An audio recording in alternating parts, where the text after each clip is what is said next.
Ngayong paparating na April, marami tayong swerteng halaman ayon sa feng shui at trending sa Pilipinas na pinapaniwalaan na nagdadala ng pera, good vibes at positive energy. Hello everyone! Hello mga ka-jungle! For today's video ay isi-share ko sa inyo ang top na swerteng halaman ngayong upcoming April or ngayong upcoming month of the April. So, unahin natin sa ating pampaswerteng money tree o Patchera aquatica. Ito ay pinaka-famous na swerte at pera. Sinasabing nakakapag-attract ito ng wealth lalo na sa bahay o negosyo. Itong ating mga Patchera aquatica o money tree, meron ako nito dito sa ating rest house which is nilagay ko sa tabi kong pag-akyat ng hagdan kasi mas maganda kapag nasa malapit sa hagdan yung ating mga Patchera aquatica dahil yung mga money tree ay paakyat din ang swerte. Napakaswerte nitong ating money tree lalo na kung nagbibigay ito ng 7 leaves at 8 leaves. 7 is a lucky and 8 leaves is infinity lucky charm which is maganda yan sa negosyo and then sa loob ng ating bahay. Sa mga hindi nakakilala sa mga money tree, ito po yung kanyang picture or yung kanyang litrato na ating mga money tree which is napakaganda niyo po tingnan. Napakasimple lang ng halaman na ito para lang po siyang kamuting kahoy yung kanyang dahon. Pero ito po ay parang namumunga which is yung bunga niya ay pwedeng makain pero bihira lamang po ito mamunga yung ating mga money tree. Siguro mga once a year lang po sila mamunga and it depends kung naging mature ang mga money tree natin. Ang pag-aalaga naman ng ating mga money tree, mga ka-jungle, napakasimple lang. Pwede mong ipwesto sa indoor and outdoor kasi they both love sunlight and morning sunlight, also the afternoon sunlight.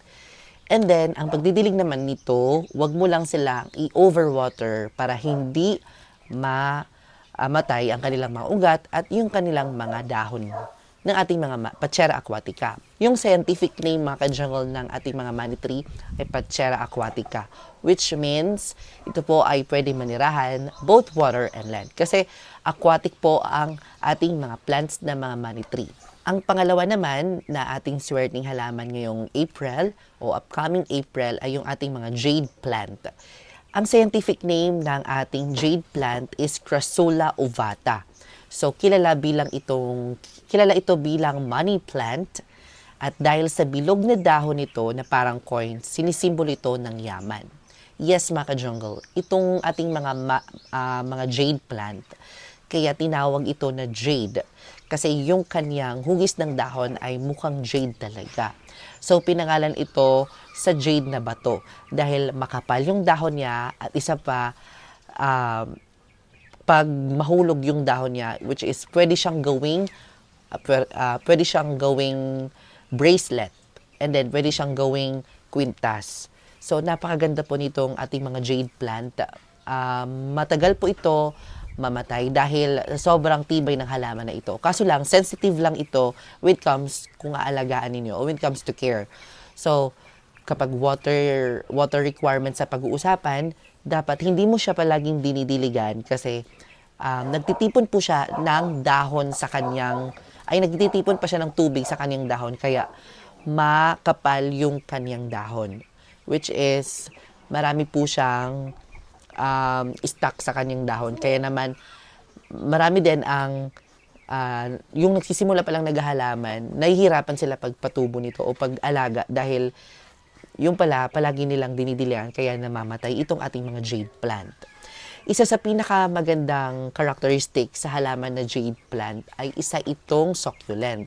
Ibig sabihin ng succulent, yung parang naninirahan sila sa mga disyerto na lugar.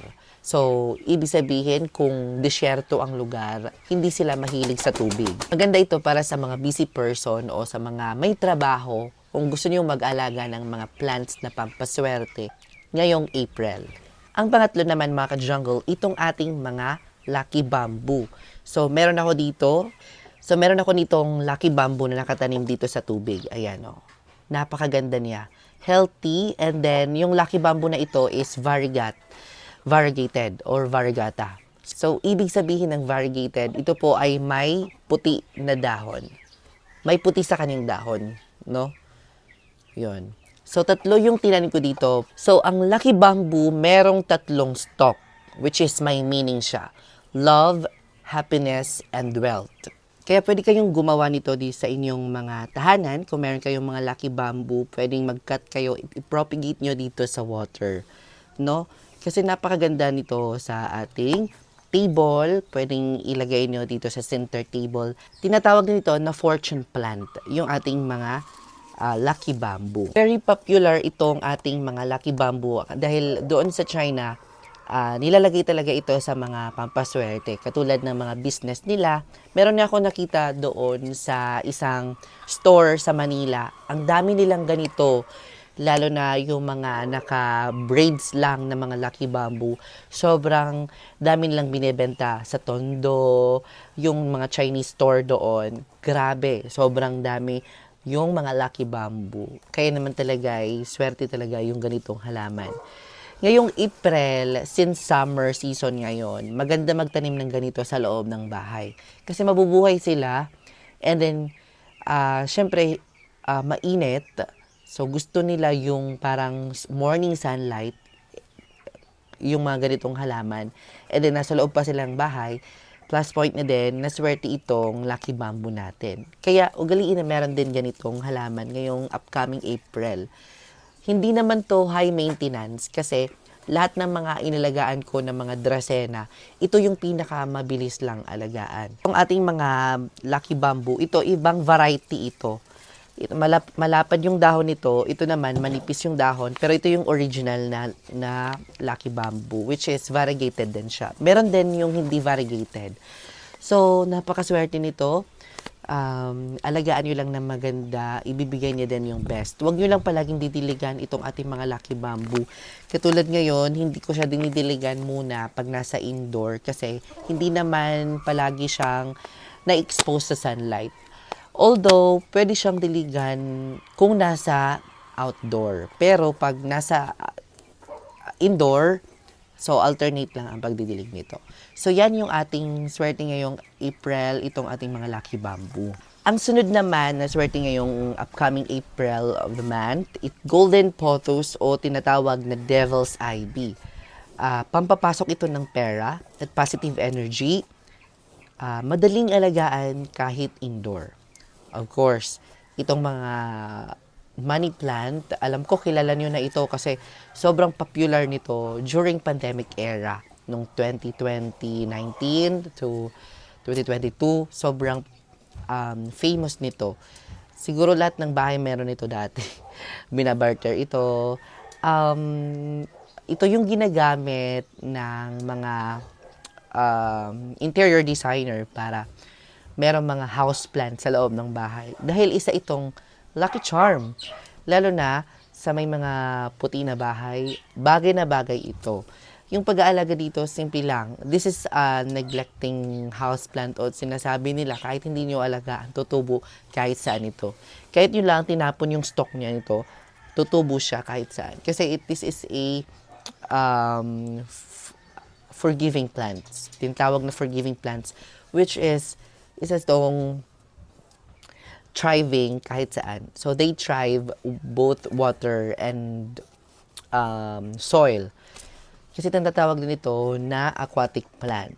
So, next is yung ating snake plant. Ang mga snake plant o Sansevieria, protection ito laban sa negative energy. Good din ito sa health and air purifying plants. So, yung ating mga snake plant, mga ka-jungle, makapal yung kanilang dahon. Ito yung favorite ko sa lahat ng variety, yung my golden.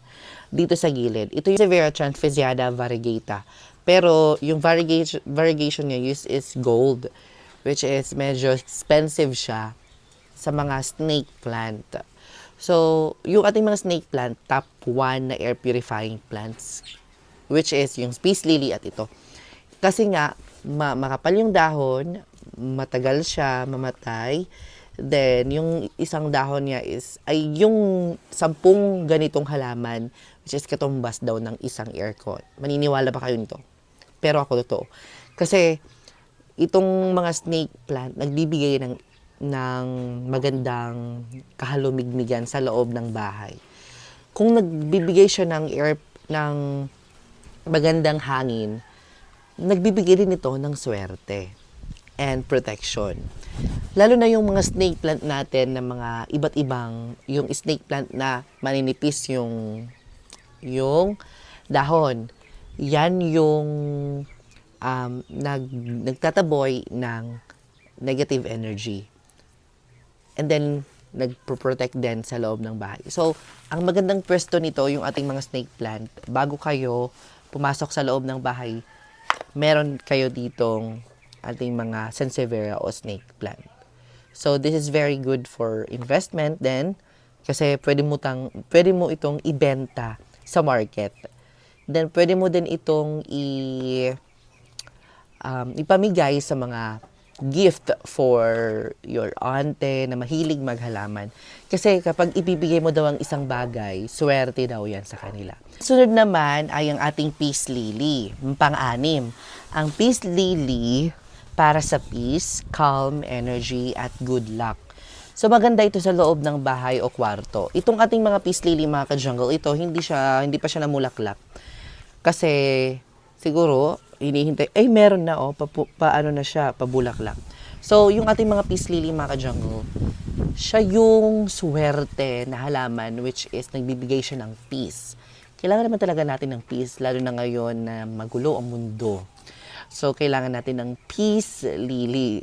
So, yung ating peace lily, for example, meron kayong magulong bahay, meron kayong magulong pamilya, try niyong mag-collect nito. Kasi itong mga peace lily, nagbibigay sila ng peace and serenity, itong ating mga peace lily na halaman. Kung meron kayong magulong pamilya, magandang maglagay kayo nitong ating mga peace lily. Dahil ang mga peace lily ay nagbibigay ng calm energy and also a lucky charm sa ating loob ng bahay. So, simple lang naman itong mag-alaga. Ang ano lang dito, wag nyo lang palaging didiligan again. Kasi, na-notice ko, yung mga peace lily, kapag palagi siyang dinidiligan, hindi siya lumalaki at hindi siya namumulaklak. Paarawan mo lang siya within 6 a.m. to 10 a.m. in the morning and then ibalik mo sa loob ng bahay kung nasa loob ng bahay. Kung nasa labas naman ng bahay, sa shady area lang, baka kasi masunog yung mga dahon nito. So, napakagandang mag-collect ng mga peace lily kasi napakaswerte nito sa loob ng bahay. So, ang sunod naman ay ang ating Chinese money plant o Pilea peperomades. So, isa itong trending ngayong 2026 and symbol and abundance and financial growth. Wala ako nito ngayon kasi hindi pa ako nakakahanap sa internet or sa market kasi medyo expensive and then mahirap din itong alagaan yung ating mga Chinese money plant. So, yan, mga bilog yung dahon nito, same din ng mga pothos plant, mga bilog din yung dahon nito. Ang kinaganda lang dito, ito siya yung pinaka-trending ngayong 2026, which is maganda ngayong April, mag-alaga nito. Siguro, bibili ako nito sa susunod. Ayan yung picture niya, napakaganda nito. At symbolize ng abundance and financial growth. Kaya naman, ugaliin na meron tayo nito. So, kukuha na ako nito pag meron ako makita. Explain ko sa inyo mga ka-jungle kung bakit bagay na bagay itong mga houseplant natin alagaan ngayong April. So, unang-una, summer season ngayon, mabilis tumubo ang mga halaman. So, napansin mo ba, di ba, marami ang mga halaman na hindi tumutubo kapag rainy season. Kasi palagi silang didiligan, parang hindi sila nakakapag spread out ng kanilang mga leaves. Pangalawa naman, panahon ng growth and bagong simula. So, yung mga halaman ngayon, kapag sunny season, summer season pala, so, yung growth nila, napakaganda. Next is, sa Feng Shui 2026 Fire Energy Year. Bagay ito sa mga green woods plants and para sa balance. So, yung mga plants, may mga elements din sila, which is the green and wood plants, which is lahat ng mga binanggit ko kanina, ito, meron silang elements na ganyan. Kaya swerte sila ngayong April. Next is tips para swerte. Akong 4 na tips para mas maswerte itong mga plants. Kung saan sila ipepwesto. Ilagay sila sa entrance o sala. And then, southeast area, wealth corner ito. Kung nasa southeast area. So, harap talaga sila ng silangan, di ba? Laging healthy yung halaman. So, importante na palaging healthy ang ating mga plants. Walang mga dry leaves. Walang mga patay na mga dahon. And then, iwasan din ang tuyo o patay na halaman. So, that's a very important one. Para mas maswerte o akitin tayo ng swerte. And then, paniniwala lang ito. And then, gabay. So, nasa atin pa din yung ating pagsusumikap. Diba? So, mga ka-jungle, these are the lucky plants for upcoming 2020.